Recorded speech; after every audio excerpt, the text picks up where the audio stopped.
Same आहे, same resistance असेल तर हा आणि हा वन येईल, हा आणि हा वन येईल, बॅलन्स होईल. मी आता ऑन करतोय.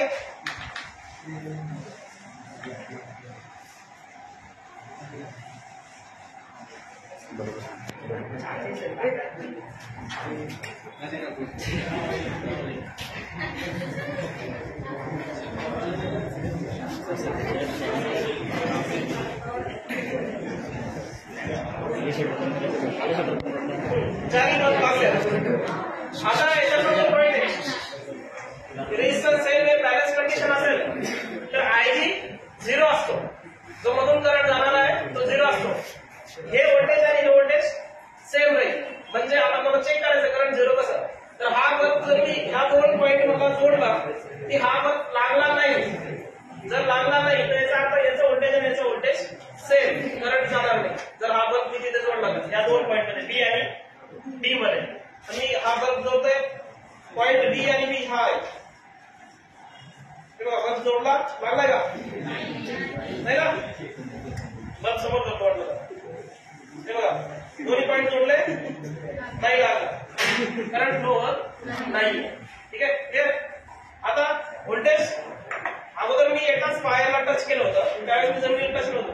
आता इथे दोन्ही वायर आहेत, हा पण आला हा पण आला, मी याला टच केलं तर तरी सुद्धा करंट लागला नाही. हा तुमचा बॅलन्स पॉईंट बी, हा पॉईंट आहे बी, याला हात लावला, दोन्ही लागल, कनेक्शन दोन्ही वायर आहे, तरी सुद्धा करंट लागणार नाही. कारण काय, यांच्यामधून करंटच जात नाही, व्होल्टेज सेम आहे ना, व्होल्टेज सेम असतं ना करंट फ्लो होणार नाही. क्लिअर. याला जर मी डायरेक्ट जोडलं तरी सुद्धा नाही होणार काही, यांना मी डायरेक्ट जोडलंय बघा, यांना दोघांना डायरेक्ट जोडलं तरी सुद्धा काही फरक नाही पडला, ऍज इट इज आहे. तर डायरेक्ट जोडलं तरी काही होणार नाही, करंट फ्लो होणार नाही. ठीक आहे ना. याला मी दुसऱ्या वायरने जर जोडलं तरी चालेल, हा वायर इथे जोडला, हा इथे जोडला, करंट फ्लो होत नाही, मला हे करंट लागणार नाही, कारण व्होल्टेज सेम तरी बॅलन्स असतात. आता मी काय करतोय, लाईट चेंज करतो, याचा रेजिस्टन्स अलग आहे, हा जो बल्ब आहे याचा रेजिस्टन्स थोडासा अलग आहे आणि यांचं सगळ्यांची सारखं आहे. मी आता याला चेंज करतोय, कोणत्याही एकाला.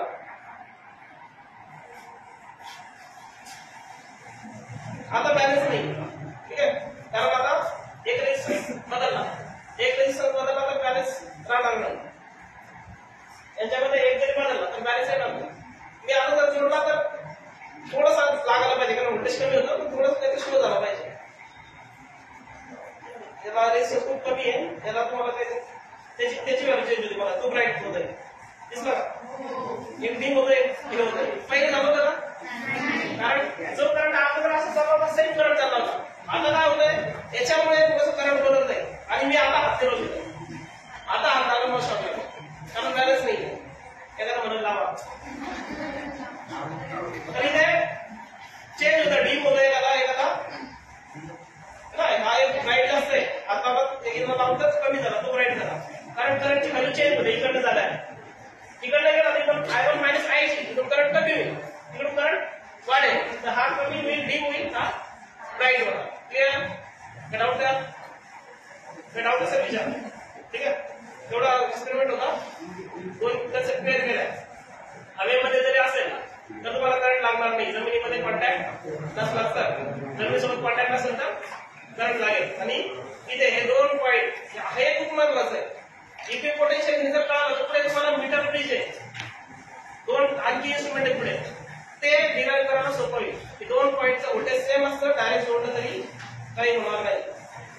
ठीक आहे. आता याचा बॅलन्स आहे, बॅलन्स नाहीये, कारण मी तो बल्ब चेंज केला आहे ना, बघा इथे चेंज होत आहे, पण मी जर थांबवला होता, हा काढला आणि आता बॅलन्स बनवला त्याला,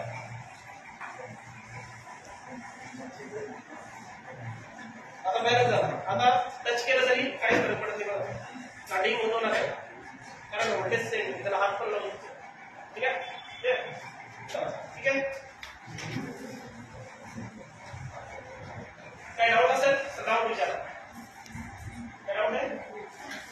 रेजिस्टन्स व्हॅल्यू हाईड करण्यासाठी असते, पण आपल्याकडे रेजिस्टन्स नाही. रेजिस्टन्स असतात रेजिस्टन्स असेल तर ते व्हॅल्यू फाइंड करता येते आणि डिस्काउंट म्हणजे किती 10 ते 100 ओम पर्यंत व्हॅल्यू फाइंड करतात. नाही तर व्हॅल्यू फाइंड करण्यासाठी नाही जमणार कारण यांच्या व्हॅल्यू पण माहिती आहे आपल्याला. हे फक्त रॅडिक्स मध्ये भेटतो. ठीक आहे क्लिअर कट आउट. ठीक आहे